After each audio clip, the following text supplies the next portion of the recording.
আসসালামু আলাইকুম শিক্ষার্থী বন্ধুরা, তোমরা যারা একাদশ ভর্তি হবা তাদের জন্য মূলত আজকের এই ভিডিও। আমরা আজকের এই ভিডিও থেকে দেখব অফিসিয়ালভাবে যে নোটিশটি প্রকাশ করা হয়েছে, অর্থাৎ একাদশ ভর্তির নীতিমালা সম্পর্কে। একাদশ ভর্তির নীতিমালা সম্পর্কে যে বিষয়গুলো জানবো সেগুলো হলো একাদশ ভর্তি হতে যাবতীয় তথ্য এবং ভর্তির যোগ্যতা এবং গ্রুপ নির্বাচন, অর্থাৎ তুমি কি কি গ্রুপ নির্বাচন করতে পারবে, তুমি কোন বিষয় থেকে কোন গ্রুপ নির্বাচন করতে পারবা সেটি জানতে পারবো, এবং আবেদন ফি ও কলেজে ভর্তি ফি এবং কোন ওয়েবসাইটের মাধ্যমে তুমি আবেদন করতে পারবা, কি কি প্রক্রিয়ায় কি কি কাগজপত্র লাগবে, সকল বিষয় জানবো আজকের এই ভিডিওতে। চলো কথা না বাড়িয়ে ভিডিওটি শুরু করা যাক। আমরা এখানে কথা বলবো শুধুমাত্র গুরুত্বপূর্ণ বিষয়গুলো নিয়ে, এবং এই পিডিএফ ফাইলটি তুমি কোথা থেকে পাবা সেটাও এই ভিডিওর শেষে বলে দিব। ভর্তির যোগ্যতা ও গ্রুপ নির্বাচন 2.3। বিজ্ঞান গ্রুপ হতে উত্তীর্ণ বিজ্ঞান প্রার্থী মানবিক ও ব্যবসায় শিক্ষা গ্রুপের যে কোনোটি, মানবিক গ্রুপ হতে উত্তীর্ণ শিক্ষার্থী মানবিক ও ব্যবসায় শিক্ষা গ্রুপ এর যে কোনোটিতে, ব্যবসায় শিক্ষা গ্রুপ হতে উত্তীর্ণ শিক্ষার্থী ব্যবসায় শিক্ষা ও মানবিক গ্রুপের যে কোনোটি, যে কোনো গ্রুপ বিজ্ঞান মানবিক ও ব্যবসায় শিক্ষা থেকে উত্তীর্ণ শিক্ষার্থী ইসলামী শিক্ষা গার্হস্থ্য বিজ্ঞান এবং সঙ্গীত গ্রুপের যে কোনো একটি কোনোটিতে আবেদন করতে পারবে, এবং মাদ্রাসা শিক্ষা বোর্ড থেকে বিজ্ঞান গ্রুপ উত্তীর্ণ শিক্ষার্থী বিজ্ঞান মানবিক ও ব্যবসায় শিক্ষা গ্রুপ এর যে কোনো একটি, এবং সাধারণ মুজাহিব মাহির গ্রুপ থেকে শিক্ষার্থী বিজ্ঞান গ্রুপ ব্যতীত যে কোনো গ্রুপে আবেদন করতে পারবে। এবং এখানে কারিগরি শিক্ষা বোর্ড থেকে এসএসসি ভোকেশনাল দাখিল ভোকেশনাল পরীক্ষা উত্তীর্ণ শিক্ষার্থীগণ সাধারণ শিক্ষা বোর্ডের যে কোনো গ্রুপে ভর্তির আবেদন করতে পারবে। প্রার্থী নির্বাচনে অনুসরণীয় পদ্ধতি এবং এসএসসির যে রেজাল্ট হয়েছে সেটি থেকে তো প্রার্থী নির্বাচিত হবে, এটা তোমরা ইতিমধ্যে জানো।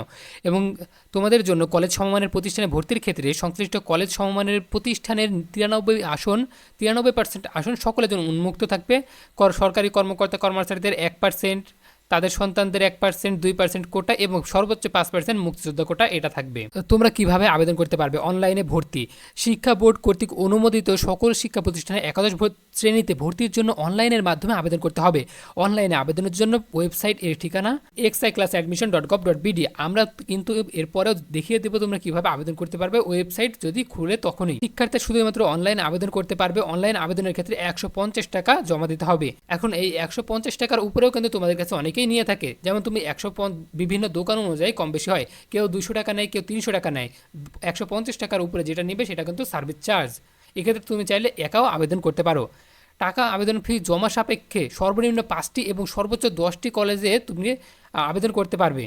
একজন শিক্ষার্থী যতগুলো কলেজে আবেদন করবে তার মধ্যে শিক্ষার্থীর মেধা কোটা প্রযোজ্য ক্ষেত্রে পছন্দক্রমের ভিত্তিতে, অর্থাৎ তুমি যে কলেজটি উপরে দেবে সেই কলেজের ভিত্তিতে তার অবস্থান নির্ধারণ করা হবে। তাই এখানে একটি কথা বলে রাখি যে তোমাদের যাদের রেজাল্ট খারাপ এবং একবারে ভালো কলেজে যেগুলোতে অনেক বেশি মার্কস লাগে সেই কলেজগুলো অ্যাভয়েড করার চেষ্টা করবে। বিজ্ঞপ্তি, ভর্তি ও ভর্তি ফি, এটা মূলত তোমার চান্স পাওয়ার পরে করণীয় হবে। তখন তোমার যখন চান্স পেয়ে যাবে তখনই এই বিষয়ে আমরা আরও বিস্তারিত ভিডিওর মাধ্যমে তোমাদেরকে জানিয়ে দেওয়ার চেষ্টা করব।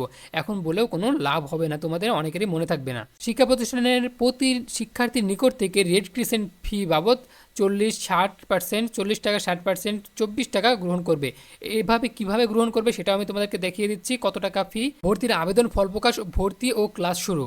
সংশ্লিষ্ট কর্তৃপক্ষ বোর্ড প্রতি বছর নিয়ন্ত্রণকারী মন্ত্রণালয় বিভাগ বরাবর ভর্তির আবেদন, ফল প্রকাশ, ভর্তি ও ক্লাস শুরুর সংক্রান্ত শিডিউলের বিষয়ে প্রস্তাব প্রেরণ পূর্বক অনুমোদন গ্রহণ করবেন এবং প্রতি বছর বিজ্ঞপ্তি আকারে জারি করবেন। কলেজ সমমানের প্রতিষ্ঠান পরিবর্তন। এখানে তোমরা যারা এক কলেজে ভর্তি হওয়ার পরে কলেজটি পরিবর্তন করতে চাও সেক্ষেত্রে সংশ্লিষ্ট শিক্ষা বোর্ডের পূর্ব অনুমতি ছাড়া একাদশ শ্রেণীতে ভর্তিকৃত কোনো ছাত্রছাত্রীর ছাড়পত্র ইস্যু করা যাবে না, কিংবা বোর্ডের পূর্ব অনুমতি ব্যতীত শিক্ষা প্রতিষ্ঠানে কর্তৃক ইস্যুকৃত ছাড়পত্রের বরাবর ভর্তি করা যাবে না। এখানে আরও একটি কথা বলা হয়েছে যে ছাড়পত্রের টিসি মাধ্যমে ভর্তির ক্ষেত্রে কলেজ সমমানের প্রতিষ্ঠান কর্তৃপক্ষ এই ধরনের ভর্তিকৃত ছাত্রছাত্রীর ভর্তির 15 দিনের মধ্যে রেজিস্ট্রেশন সহ ফি সহ প্রয়োজনীয় কাগজপত্র সংশ্লিষ্ট শিক্ষা প্রতিষ্ঠানে জমা দিতে হবে। আচ্ছা, এখন চলো দেখে নিই যে কোন এলাকায় কত টাকা ভর্তি ফি। এখানে কিন্তু এলাকা অনুযায়ী কলেজে ভর্তি ফি কিন্তু কম বেশি রয়েছে।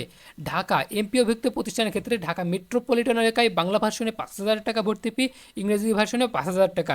মেট্রোপলিটন ব্যতীত এটা কিন্তু ঢাকার মধ্যে বাংলা এবং ইংরেজি, বাংলা ভার্সনে 3,000 টাকা, ইংরেজি ভার্সনেও 3,000 টাকা, এবং জেলার মধ্যে বাংলা এবং ইংরেজি উভয় ক্ষেত্রে 2,000 টাকা, এবং উপজেলা মফস্বলে বাংলা ভার্সন ইংরেজি ভার্সনের জন্য 1,500 টাকা। তফসিল খ, নন এমপিও আংশিক এমপিওভুক্ত শিক্ষা প্রতিষ্ঠানের ক্ষেত্রে উন্নয়ন ফি, সেশন চার্জ ও ভর্তি ফি নিম্নোক্তভাবে গ্রহণ করতে হবে।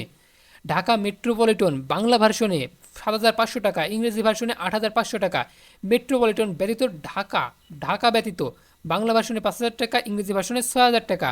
জেলা পর্যায়ে বাংলা ভার্সনে 3,000 টাকা, ইংরেজি ভার্সনে 4,000 টাকা। উপজেলা মফস্বল অঞ্চলে বাংলা ভার্সনে 2,500 টাকা এবং ইংরেজি ভার্সনে 3,000 টাকা। তফসিল গ, শিক্ষা বোর্ডের শিক্ষার্থীর নিকট হতে ভর্তির প্রাথমিক নিশ্চয়ন, অর্থাৎ তোমরা যে 375 টাকা সম্ভবত কিংবা 350 টাকা যেটা প্রদান করবে, সেটার ক্ষেত্রে রেজিস্ট্রেশন ফি বাবদ 142 টাকা, ক্রিয়া ফি 50 টাকা, রোভার রেঞ্জ ফি 15 টাকা, রেড ক্রিসেন্ট ফি 16 টাকা, বিজ্ঞান ও প্রযুক্তি ফি 7 টাকা, বিএনসিসি ফি 5 টাকা, শিক্ষক কল্যাণ তহবিল ও অবসর সুবিধা ভাতা ফি 100 টাকা। এই 335 টাকা তোমাদেরকে প্রদান করতে হবে।